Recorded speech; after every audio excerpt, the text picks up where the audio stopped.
Hello. So yeah, I decided that now I want to talk about some creepy reading.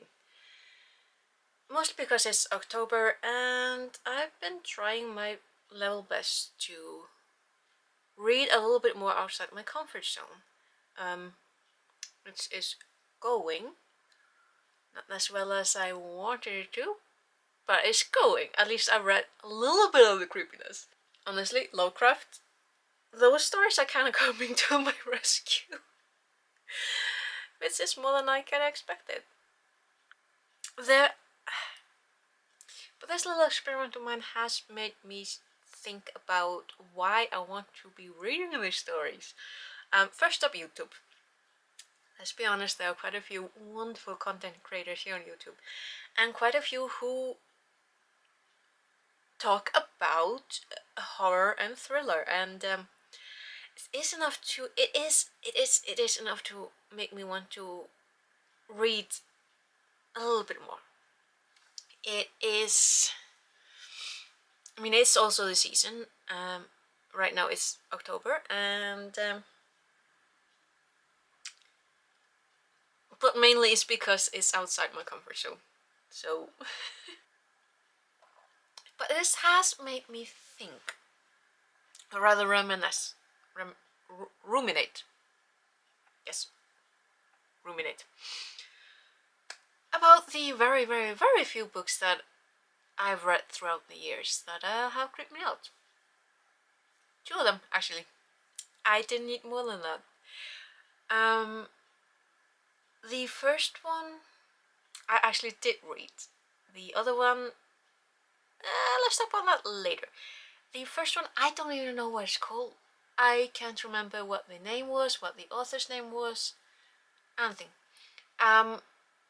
I do remember that it was banned within my household because, for very good reasons, my mother explicitly told me the child that absolutely loved books, loved reading. So she knew that she had to step in and tell me straight out, this book, if you can hear that, that's just the wind whistling in my door. Anyway, this book is really not for you for a good reason. Can't really remember what else it says. She just sat me down and said, this book is not for you, you are not to read it. And then on top of that, she went and hid it somewhere that was very difficult. Like, I have to tell you, it was really difficult to reach up there. I had to climb to get to where the book was and move several things, but I did manage to find it. And then I got terrified for a week. It took me a week to skim read this book, and it terrified me. I was traumatized by it. So when your parents tell you not to read a particular book, and your parents don't really put that many rules for you, on top of that, there weren't really that many rules in my household. If that type of parent tells you, don't read that book, don't read that book, there's a reason for it. And the only thing that I remember about this book is it starts with a very strange man. Yeah, he starts out described as a man who is watching a woman, pretty certain that she was undressing, bless her, and he's watching her through her window. And then that chapter ends with him, that part ends with him breaking into the window. And I don't really remember much of what happens within the story. I remember that there was a lot of talk about antlers and hunting and snow. And when the main character, who a man, the story I think ends with him getting into this like hunter's lodge or cabin that belonged to someone that who he knew, like his father or something. And he gets in there and there's a whole hullabaloo about these antlers that are on the wall. I can't remember anything else. I remember that man in the beginning, I remember the snow, I remember the antlers in the cabin. No, not anything else. And as I said, I have no idea what the author's name was, what the story is called. I was I broke my mother's one and only rule, probably in the late 90s. So I'm guessing that the book was written in either the 80s or the 90s, considering the timeline. And I've been thinking about it for a few months actually, because, well, you might call it also cultural appropriation, because the themes should be fairly familiar. We are talking about antlers, snow, and hunting. The author was probably American, so I'm getting very, very Wendigo feels from my memories of the story, and that is cultural appropriation. I don't like using those words very, very lightly, but whenever you are writing a story about something that isn't of your culture, it's a really thin thread of paying respect to the source material and using it to, I think you know. Honestly though, just, and it terrified me. It traumatized me. I'm so now.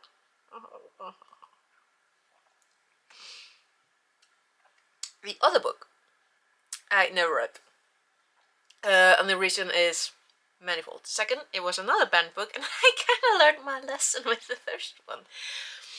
But also, I do remember the name of that book. It was The Exorcist. And I actually promised my sister never to read it. And that actually comes with the story. So, my misfortune at that time, or at one point in time, was to go into the living room where my sister was watching The Exorcist with her friend, and my misfortune was that I entered the living room and glanced at TV right at the scene where Regan, the little possessed girl, is crab walking down the stairs. I have never noped out of a room faster than I did then. Obviously now watch The Exorcist because no, F that.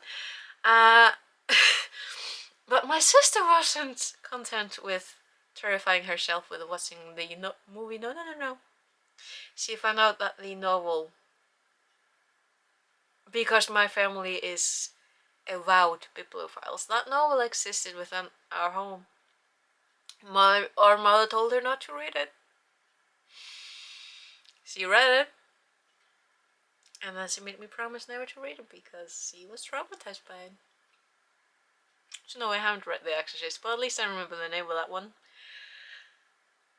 So that is pretty much the basics of why I wanted to talk about creepy reading, because I am still, like, I know that there is this kind of like visceral pleasure that we get out of being creeped out by stories, but at some point we need to learn not to read those stories, and my misfortune and my sister's misfortune is that we learned that lesson the hard way.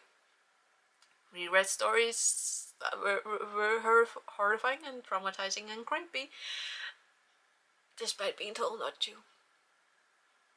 But we learned about it. But we read creepy stories because they're fun, actually.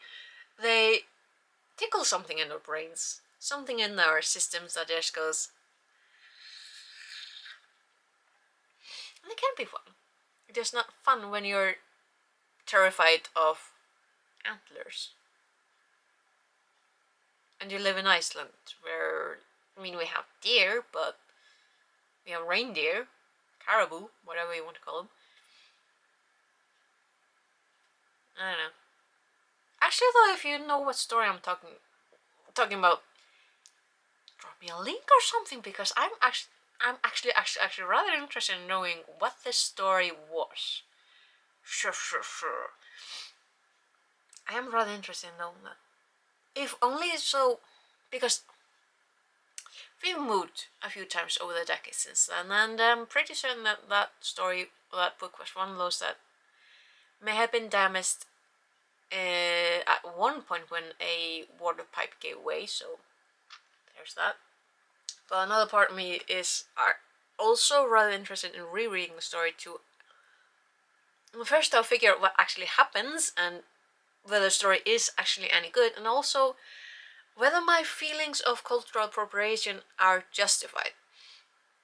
Because I can sit here, drink my wine, and just be all like all over the place, but I don't have the facts of the story, just how much of my memory is correct, and how much of the story just simply, it may just draw simple inspiration and then play way more into human psychology.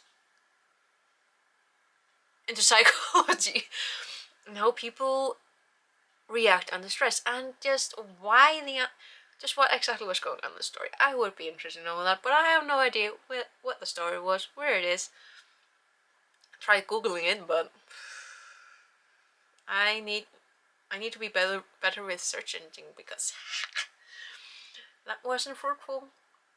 That is my funny little video on creepy reading and my recollections of the two books that, well, one of them terrified me and one of them I didn't read because it traumatized my sister. Do please, if you're interested and if you want to, entertain me, tell me about some stories that did traumatize you and you would rather than no one else read. Caveat, that sounds a little bit like caviar, but I would rather that you not recommend non-fiction, because we know that reality is terrifying, it is traumatizing, it is... Some of the things that people experience is horrific, to put it very mildly. So I would ask that if you do recommend any books, that it be fiction. Because there have been books that I've read throughout my years that are traumatizing for a very different reason. These books are fiction and traumatizing for that. The non-fiction really deserves its own talk. It deserves its honor and respect. Not when I'm drinking white wine and blathering on about fictional novels and Wendigos.